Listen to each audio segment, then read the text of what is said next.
control de la presión a largo plazo hormonal. Por eso es humoral, porque humoral significa que intervienen muchas sustancias, ¿ya? Pero nada sería esto. Es efectivo cuando hay, o sea, es muy efectivo cuando hay ingestas altas de, o más que ingestas, le puedo poner aquí a variaciones importantes.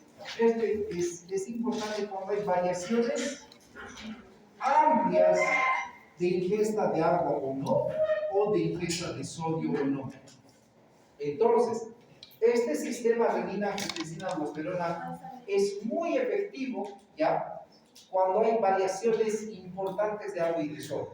Eso quiere decir, cuando tú tomas mucha agua, este sistema renina-angiotensina te ayuda a eliminar el exceso de agua, no solo por diuresis, por presión, sino que garantiza que la presión arterial no suba. Y si consumes mucha sal, si tus riñones todo está bien, evita que la presión arterial también suba de forma anormal y te garantiza la estabilidad de la presión ante las variaciones amplias de agua y de sodio, ¿ya?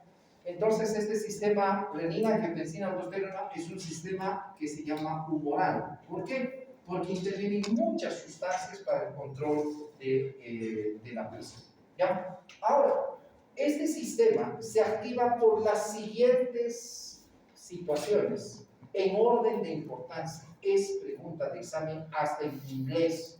¿Ya? Uno, el sistema renina-angiotensina-aldosterona se va a activar cuando disminuye la presión arterial. Por lógica, esto va a estar acompañado de disminución de la volemia. Entonces, si disminuye la presión arterial o disminuye la volemia, en este caso el volumen circulante, el sistema renina-angiotensina-aldosterona se activa. ¿Ya? 3. Cuando disminuyen los niveles de sodio en la hiponatremia, este sistema se activa. 4. Este sistema se va a activar cuando aumentan los niveles de potasio. Entonces, el sistema renina-angiotensina-aldosterona se va a activar en orden de importancia cuando hay hipotensión, cuando hay hipotensión, cuando hay hipovolemia, cuando hay hiponatremia, y cuando hay hipercalemia, ¿sí? Sin olvidarnos de que este sistema puede activarse, cuando hay una disminución de los niveles de oxígeno a nivel generalizado. No es en un tejido especial, sino a nivel general, ¿ya?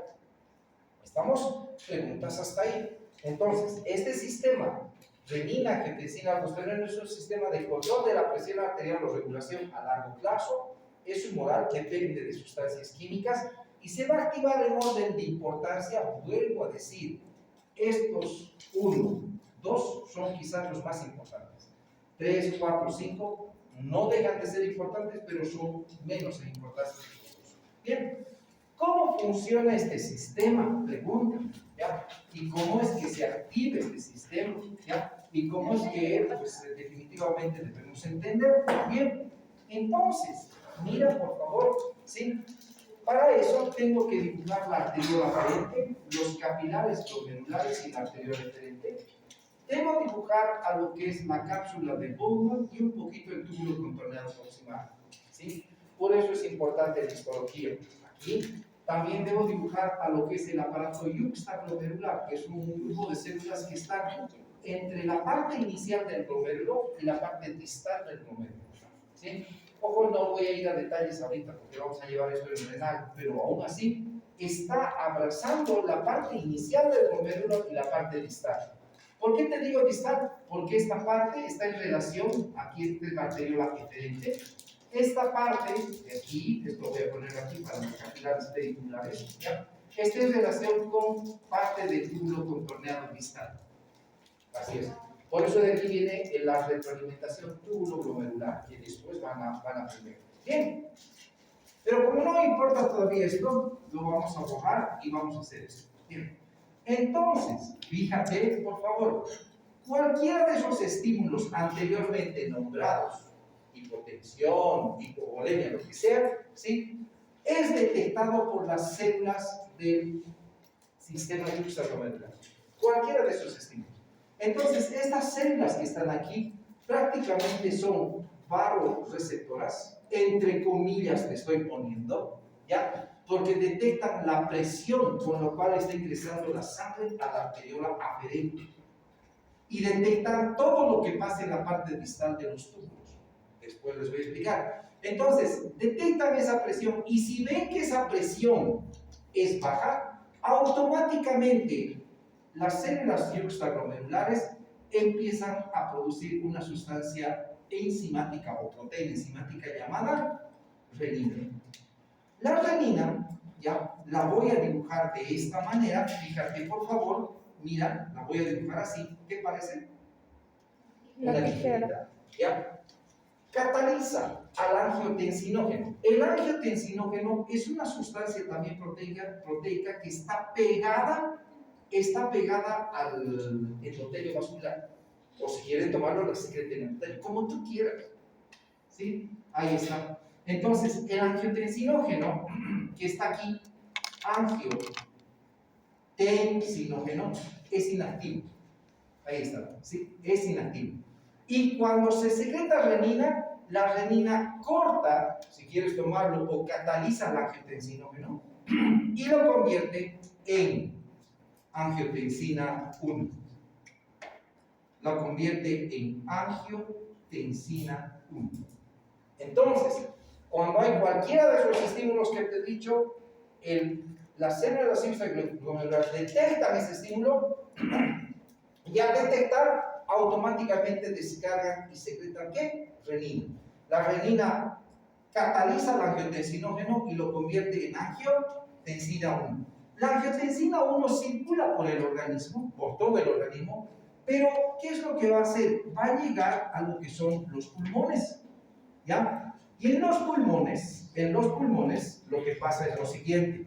Esta angiotensina 1, mira por favor, esta angiotensina 1, al salir de los pulmones, se convierte en angiotensina 2, ¿ya? ¿Por efecto de qué? De que los neumocitos de tipo 1 secretan una enzima que se llama la enzima convertidora de angiotensina, la ECA. Esta ECA cataliza al angiotensinógeno que estaba entrando de esta manera, fíjate, ya estaba entrando de esta manera, y nuevamente esta ECA que está aquí, que es como otra tijerita, ¿sí? Rompe a la angiotensina 1 y la convierte en angiotensina 2. ¿Ya? En angiotensina 2. Aquí está la angiotensina 2. ¿Listo? ¿Ya? La angiotensina 2 de por sí, solita, mira, esto no vas a encontrar en muchos libros. Tiene varios efectos. ¿Y uno de ellos cuál es? ¿Ustedes sí saben? Es un potente vasoconstrictor. Es un potente vasoconstrictor. ¿Ya? La angiotensina 2 solita, 2, actúa y activa sobre el sistema nervioso autónomo simpático, produciendo un efecto tanto en los vasos sanguíneos como en el corazón. ¿Sí? La angiotensina 2 actúa sobre el cerebro, en el hipotálamo, produciendo la secreción principalmente de ADH y al mismo tiempo despertando el estímulo de la sed. No te olvides que los estímulos que te he dicho que activan, porque puedes tener hipotensión por una diarrea. Entonces, ¿qué pasa? ¿Sí? Cuando tienes diarrea, ¿qué te da? Sed, por este mismo mecanismo. Porque el sistema renina-angiotensina-aldosterona hace esto, ¿ya? Al mismo tiempo, es importante destacar que el cuarto efecto que tiene la angiotensina 2 es promover una retención de agua y sodio en los riñones. Una retención de agua y sodio.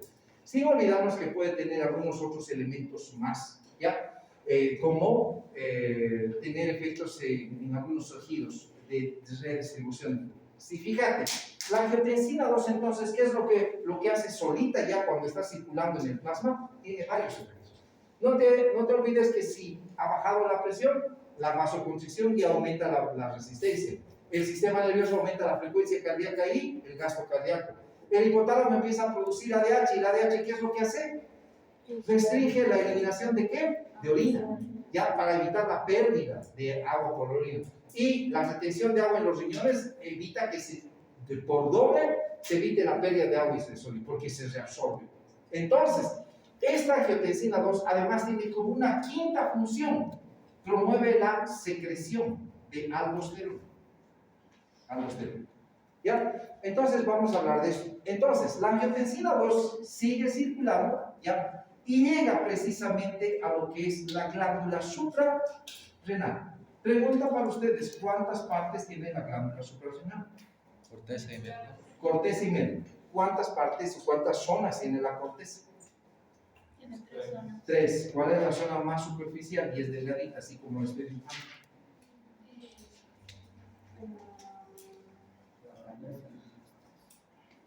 De afuera para adentro viene la zona glomerulosa.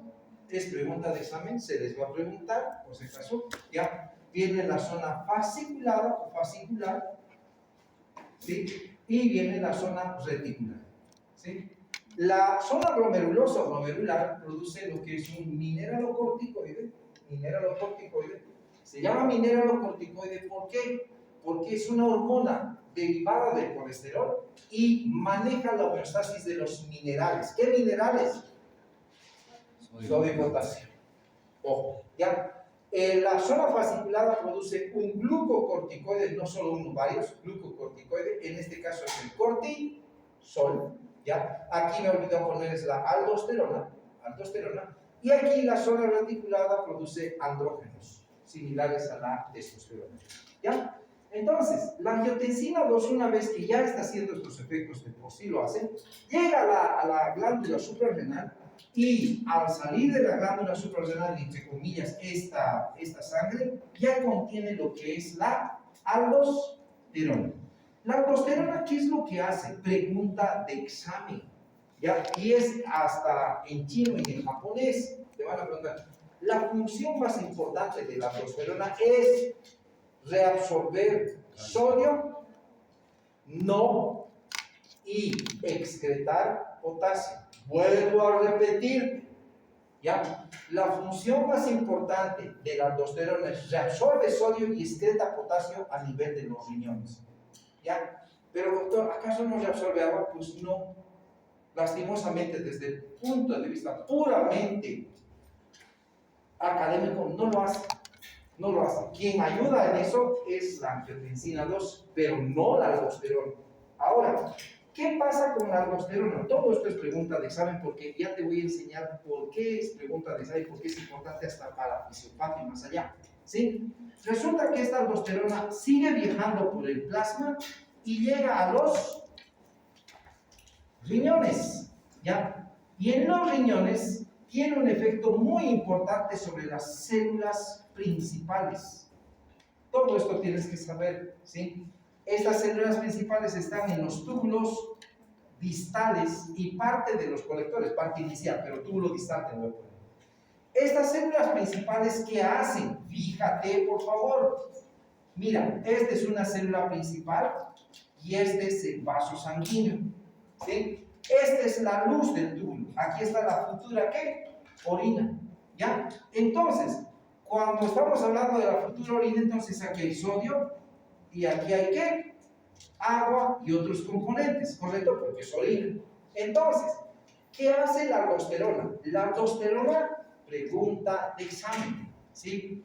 Promueve, con el color que estoy escribiendo, promueve la activación de las bombas de sodio y potasio en la porción vasobasal de esta célula tubular.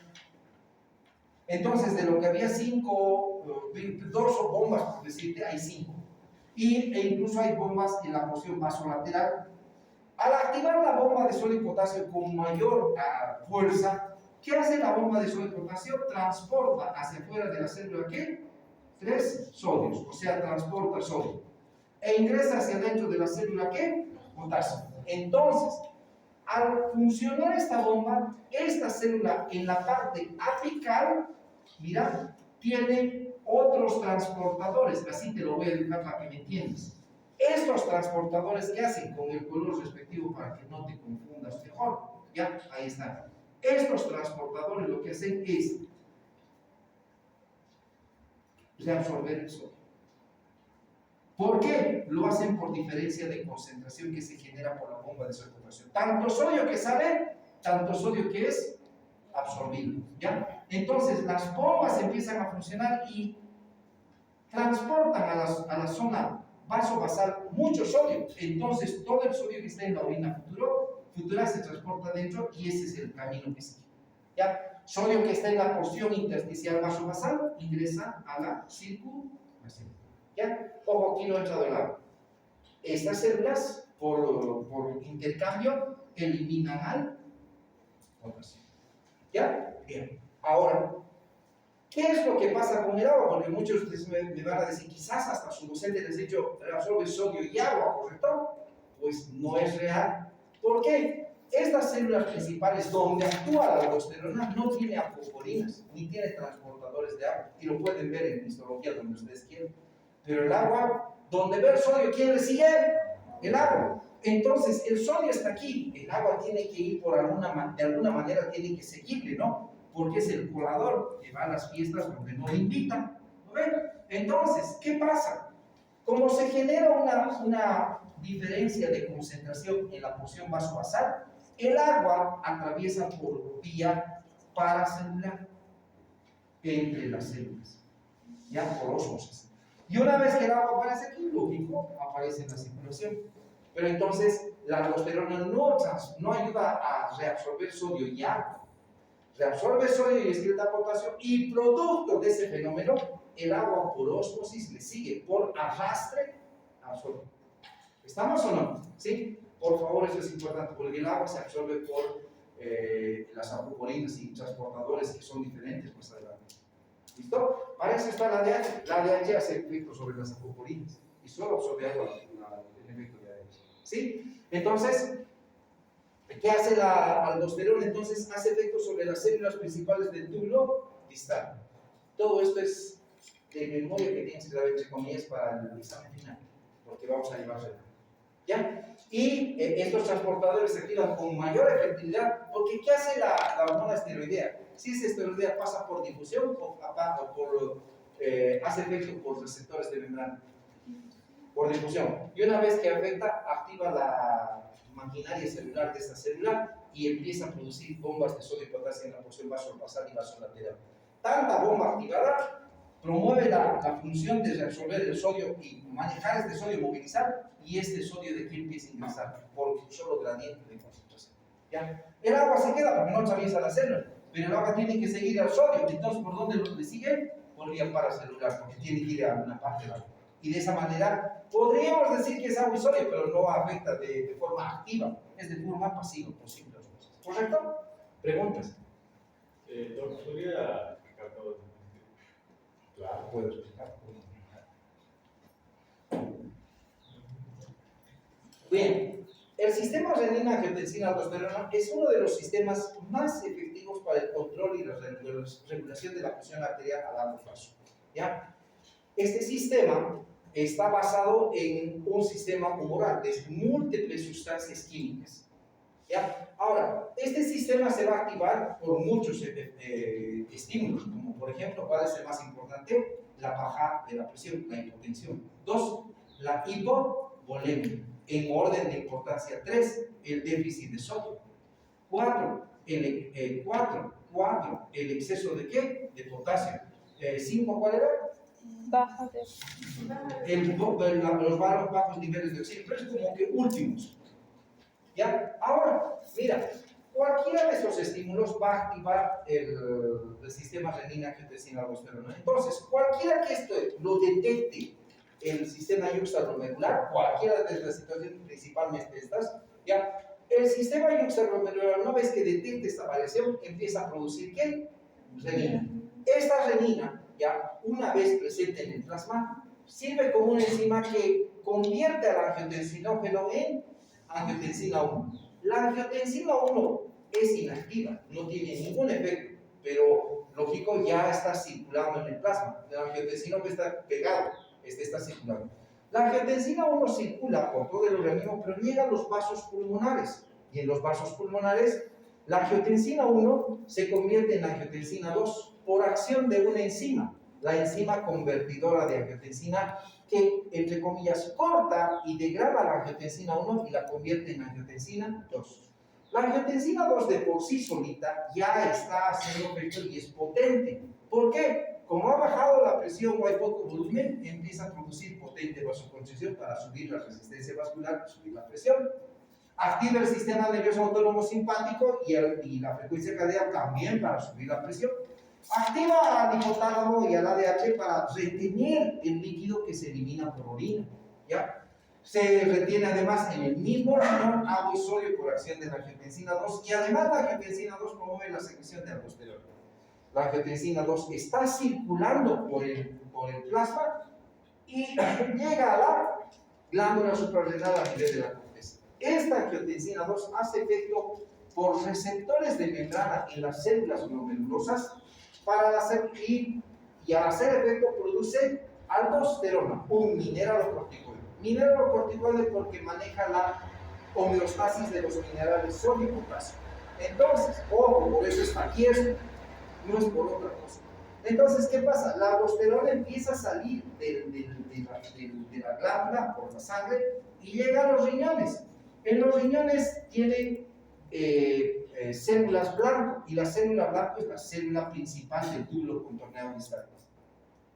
Esta célula blanco reacciona a la aldosterona porque entra por difusión y promueve la aldosterona la producción de varias bombas de sodio y potasio en la porción vasobasal de esta célula. Tantas bombas que hacen las bombas dentro de la célula, sacan al sodio hacia el intersticio y del intersticio pasa hacia ¿dónde? A la sangre. Pero tanto sodio que se saca de la célula genera un gradiente de concentración que obliga por estas proteínas transportadoras a que el sodio ingrese de la futura orina. Entonces, tanto que hay esto, tanto sodio que se reabsorbe, ¿ya? Y se excreta además, ¿qué? Potasio. ¿Sí? No sé, esta célula no reabsorbe agua. El agua le debe seguir al sodio, por si acaso, pero lo hace como un efecto secundario. Y lo hace por vía paracelular entre las células. Como aquí se genera un aumento de osmolaridad, por osmosis el agua va de donde hay más hacia donde hay menos. Como aquí esta agua queda sin sodio, sin solutos y el sodio queda aquí, el agua le sigue al sodio por vía paracelular. Y como el agua ya aparece en el intersticio, el agua vuelve a la circulación sanguínea y de esa manera todos estos elementos, especialmente estos dos que los han activado, vuelven a la normalidad. ¿Correcto? ¿Sí? Ahora, ¿qué pasaría si la presión arterial sube? O todo esto sube, y es al contrario. El sistema renina, angiotensina, aldosterona, ¿qué es lo que hace? Se inactiva. Eso es lo normal. En el paciente hipertenso esto no pasa. Ya, este sistema no es como ustedes pensarían que funciona. Ya, ahora, ¿qué es lo que pasa con el tratamiento de la hipertensión? ¿Quién tiene familiares hipertensos? Levante su mano. ¿Qué toma? ¿Sabes qué toma tu familiar?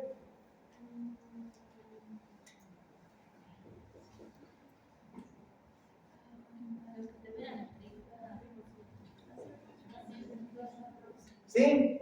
¿Ya? Lógico que tienen nombres comerciales, pero los sartán, valsartán, no sé qué cosas, enalapril, ciclopril, captopril, ramipril, en otras palabras son estos dos que se utilizan. ¿Sí? ¿Qué es lo que pasa en el hipertenso? Primero, en el hipertenso este sistema no se inactiva. Ojo, en el hipertenso no se inactiva. Y el fisiopato van a saber por qué. Porque la hipertensión crónica produce una activación de este sistema. ¿Te acuerdas que en la hipertensión te había dicho que se produce una remodelación del vaso? ¿Sí? Y esto te lo voy a traducir así. Mira, por favor, mira. Este vaso normalmente es así, ¿correcto? Si lo ves de frente, lo vas a ver así. ¿Sí o no? ¿Sí? Pero el paciente que tiene hipertensión crónica esencial, este vaso se remodela y existe una hipertrofia de remodelación. O sea, el vaso se vuelve hipertrófico. ¿Ya? ¿Y qué es lo que se modifica? La luz.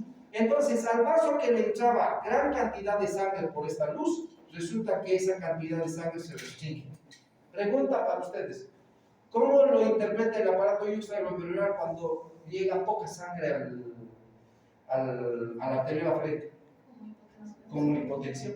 Entonces, por esta modificación, el paciente empieza a activar su sistema renina-angiotensina-aldosterona. Peor.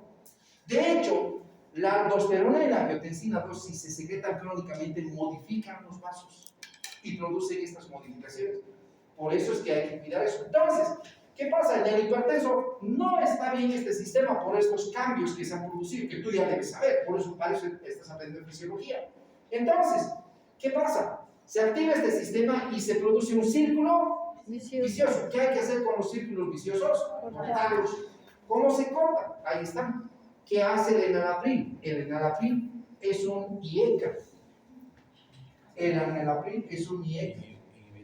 Es un inhibidor de la enzima convertidora de angiotensina. ¿Y qué es el losartán? El losartán es un ARA. Es un antagonista de los receptores de angiotensina. ¿Sí? Ahora te voy a explicar. Cuando el paciente es hipertenso, yo debo cortar este círculo vicioso porque empeora la situación.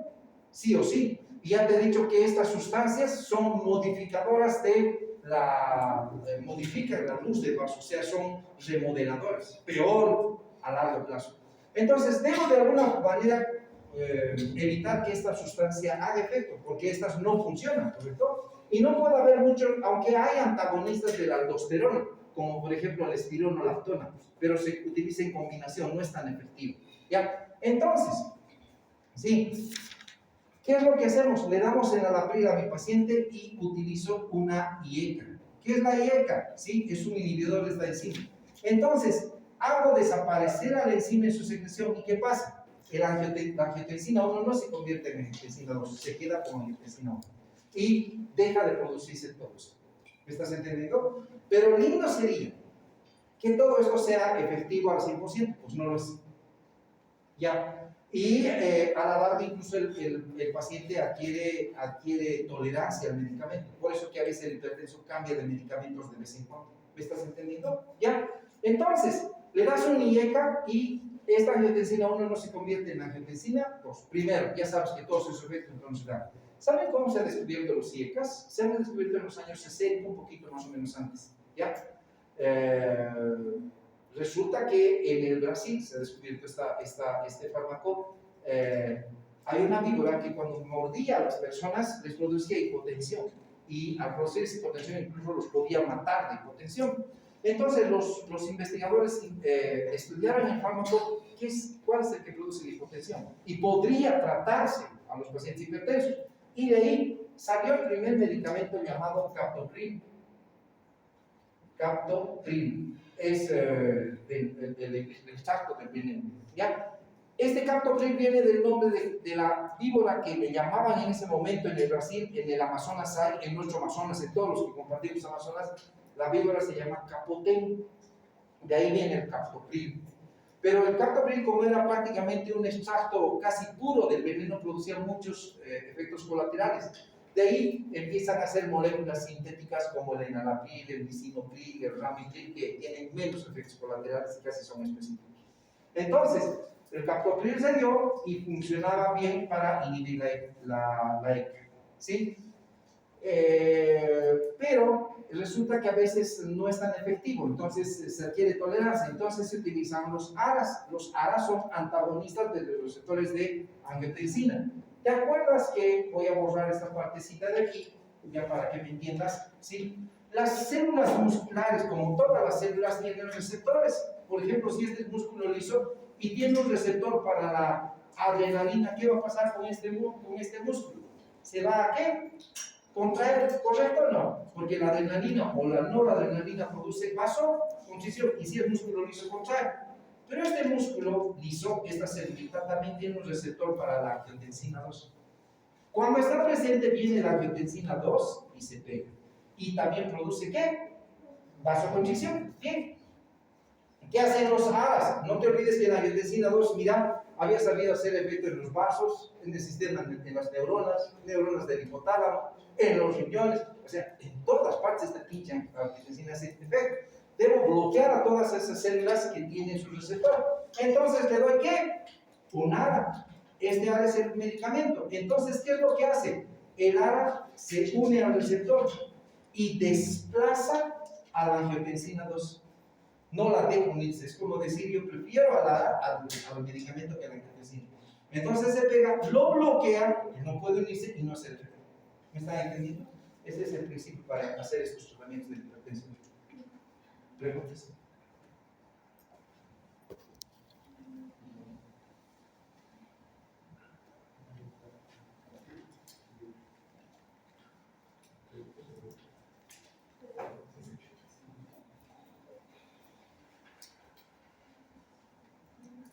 ¿Nada?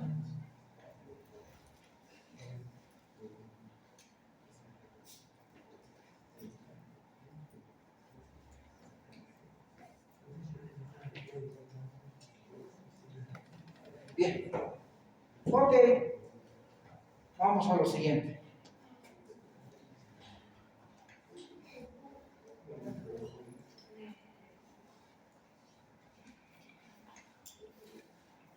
Resulta que ahora tienes que saber algunos detalles más. Y uno de ellos es que cuando hay un deterioro de la función renal, se produce hipertensión.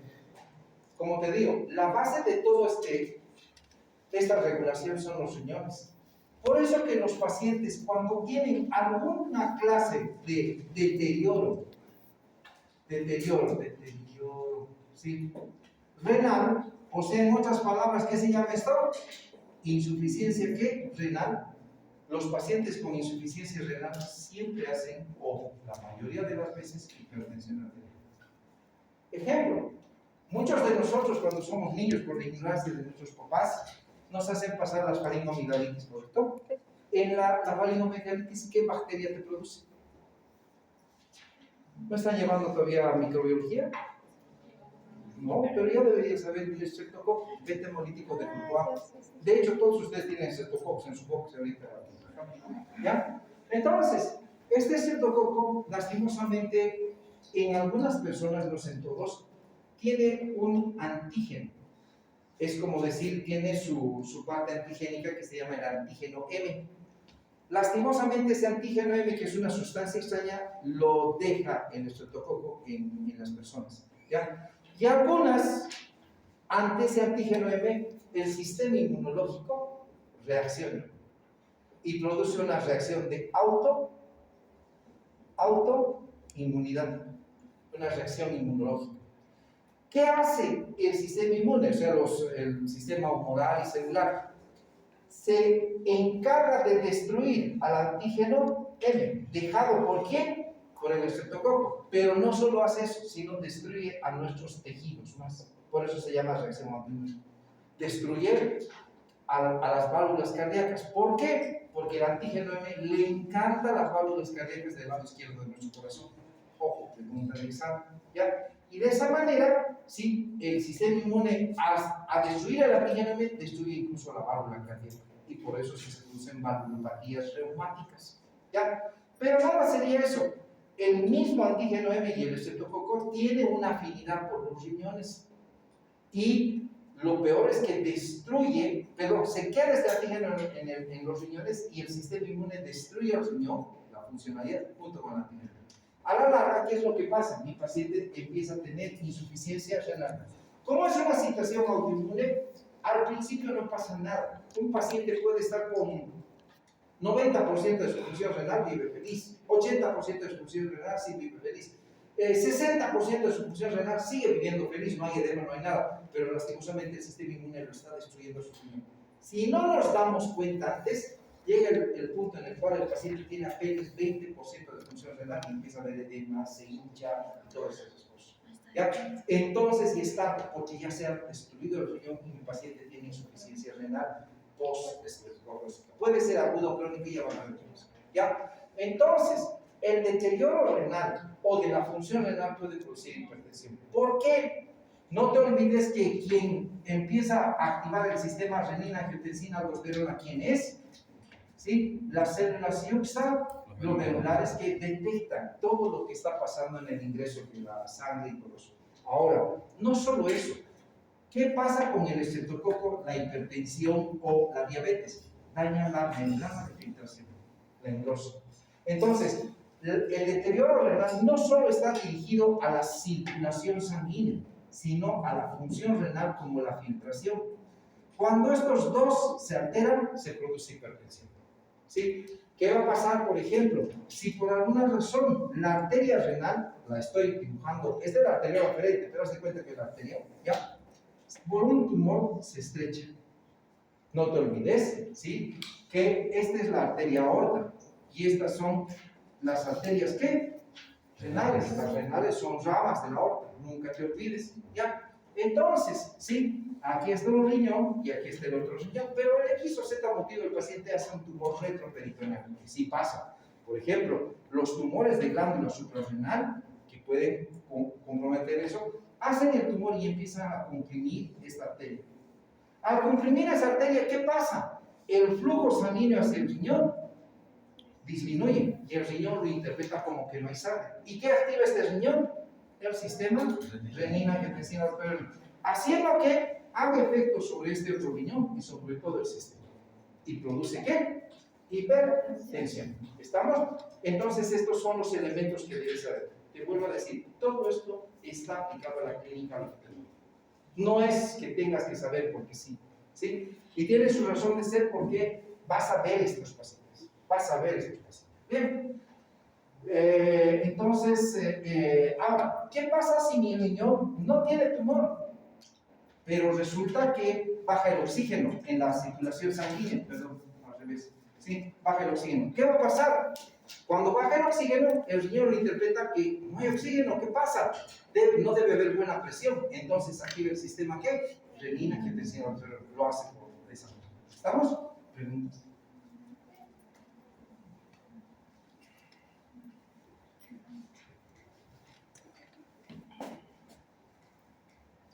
Preguntas. Bien, de aquí tienes que aprender un detalle importante, ¿ya? La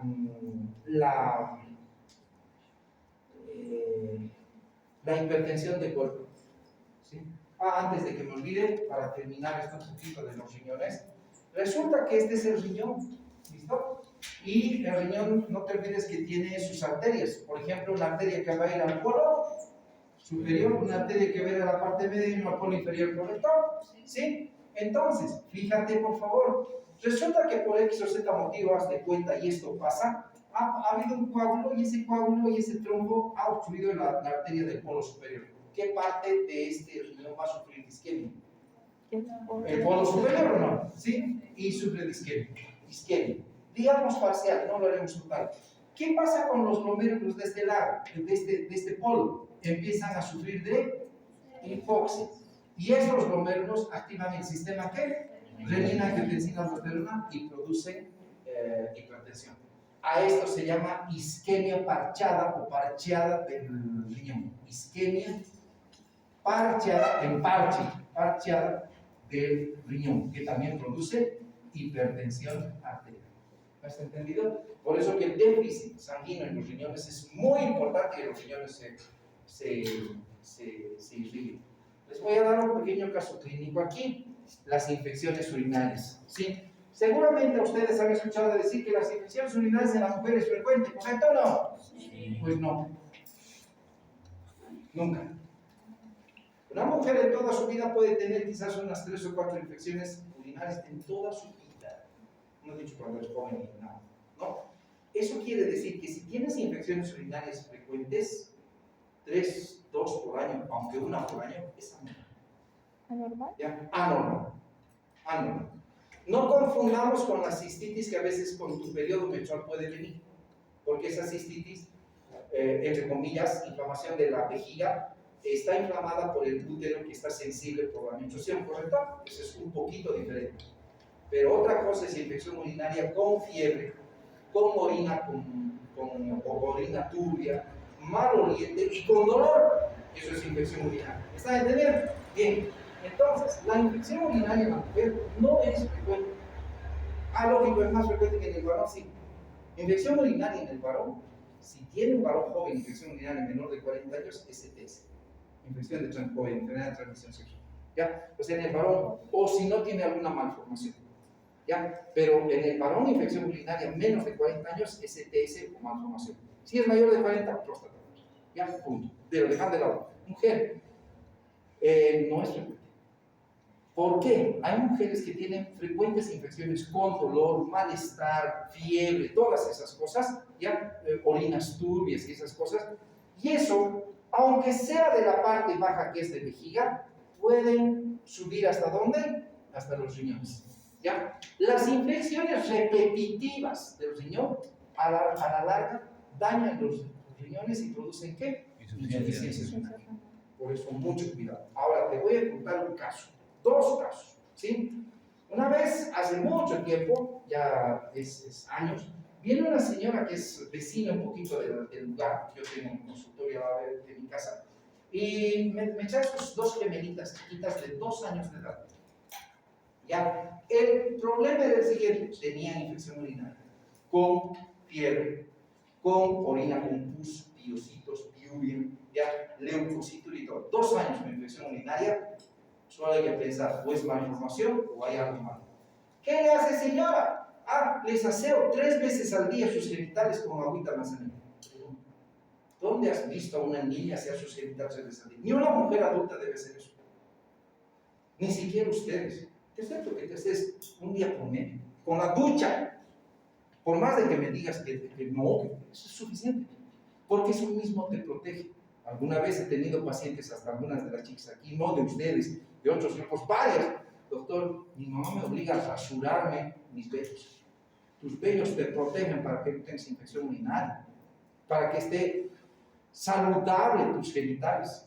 Y eso tanto en el varón como en la mujer. Por eso hay vellos, si no, Diosito no te hubiera puesto vellos, te hubiera puesto flores, no sé cuánto.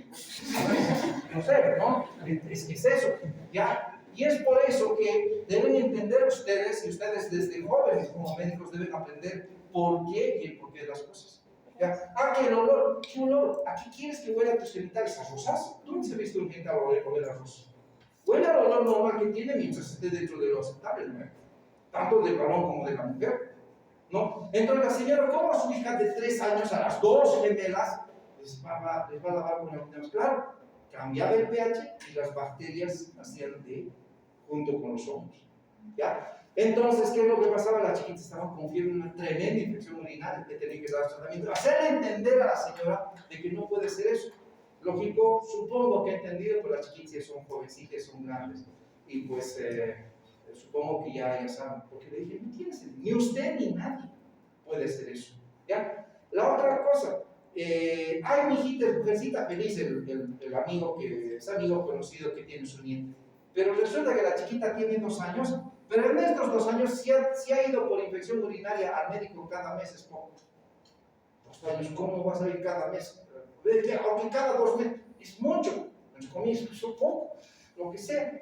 No puedes. ¿Cuántos de ustedes han hecho infección urinaria? Quizás que sí, una vez habrán hecho un retín de bovitis, porque te has hecho diarrea por el bovitis y esas colis han subido nada más, por el surco genital, y porque tu mamá se ha descuidado por otra cosa.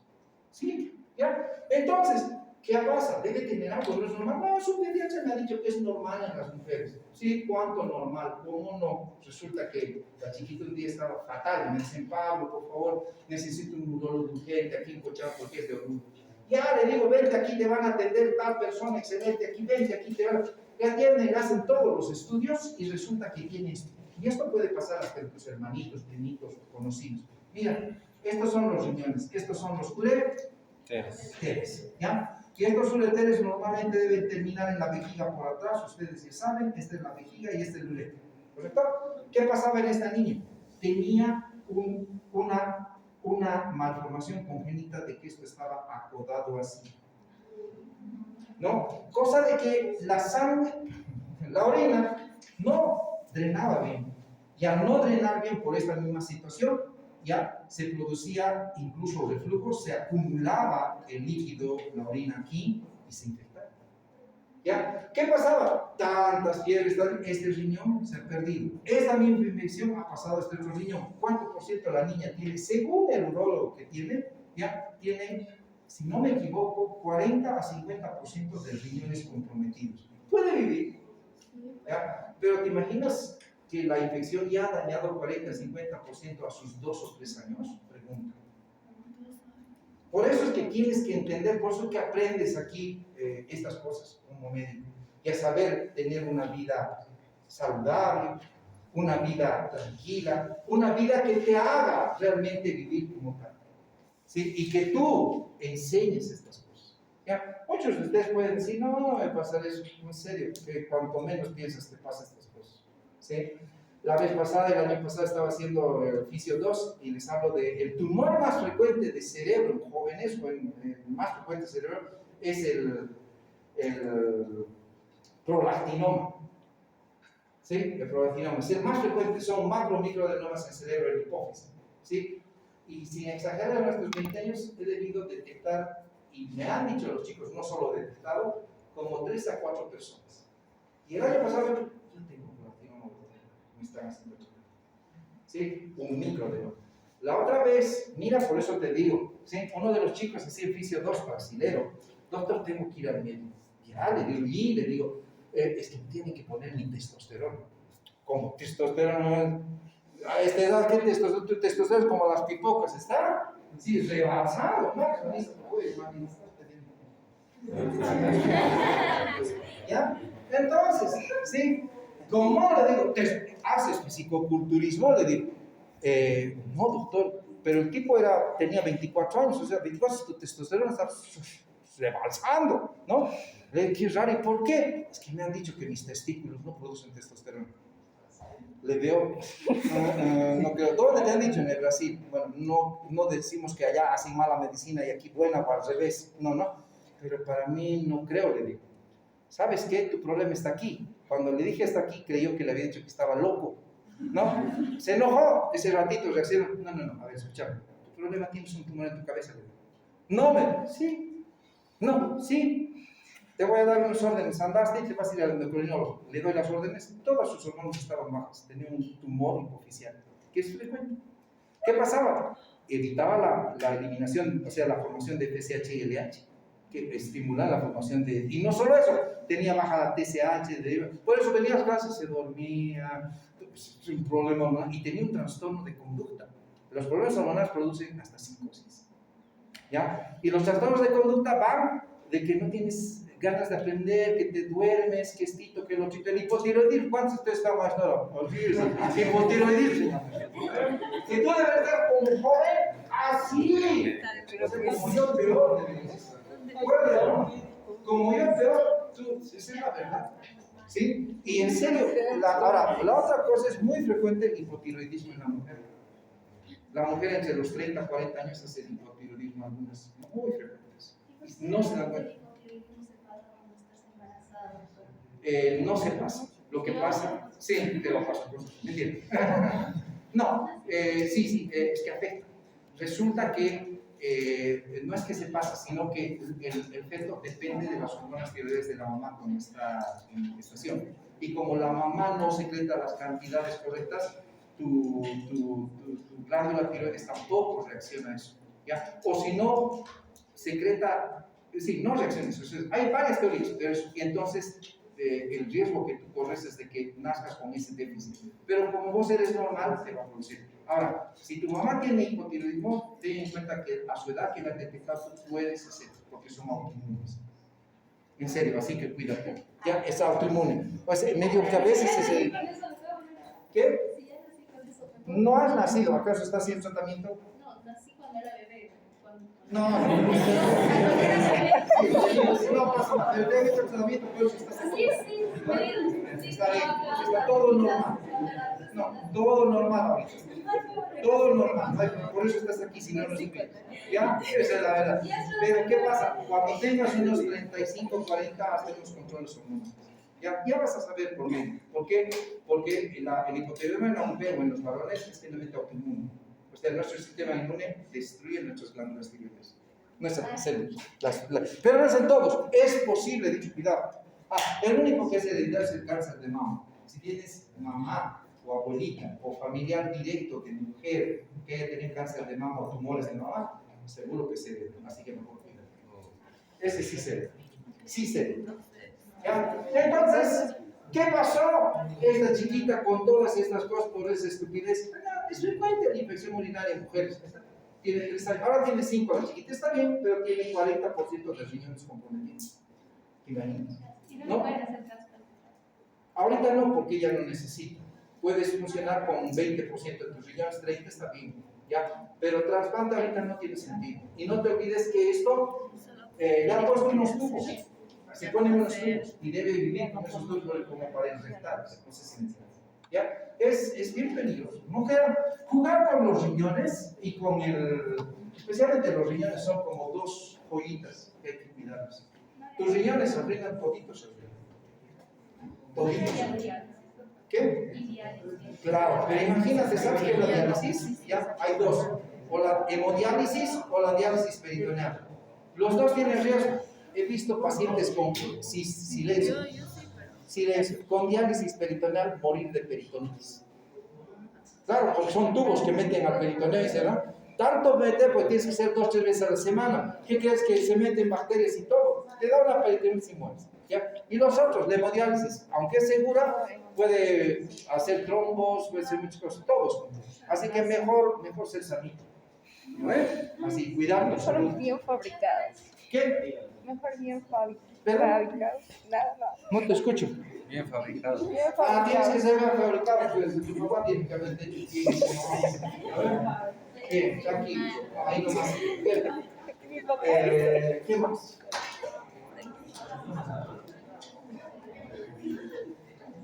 ¿Qué hora es? Falta. No, falta. Está esperando por la lista, no tiene usted. No. No, Dígame que no han aprendido día a día algunas cosas interesantes. Sí. me han visto